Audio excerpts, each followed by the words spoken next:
Hello guys, আজকে আমাদের বাড়িতে দেখো কত আম নিয়ে চলে এসেছি আমরা। এই দেখো 1 কিলো আম কিন্তু কাটা হয়ে গেছে। আর কে কাটছে আমটা দেখো, সেটাই শুধু দেখো। আর কত আম দেখো, সব বের করছে একটা একটা করে। এই দেখো, আর এই আমগুলো দেখে নিশ্চয়ই বুঝতে পারছো এগুলো কি আম।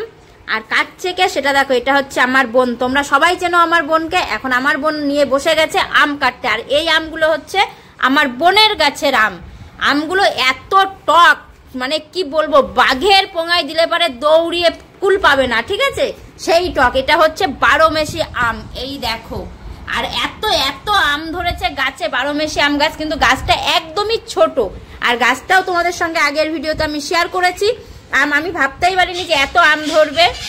আমাদের বাড়িতে আজকে হবে আমের আচার। আমের আচারটা কিভাবে আমার বোন করে শুধু দেখতে থাকো বন্ধুরা। বেশি বেশি করে লাইক কমেন্ট শেয়ার করবে আর পাশে থাকবে। আর আমি হচ্ছি টগরি রাহা, তোমরা সবাই চেনো বন্ধুরা। আর এইভাবে পাশে থেকো, ভালোবাসা দিও। আর আমের আচার কিভাবে আমার বোন করে আজকে সেটাই তোমরা দেখতে থাকো।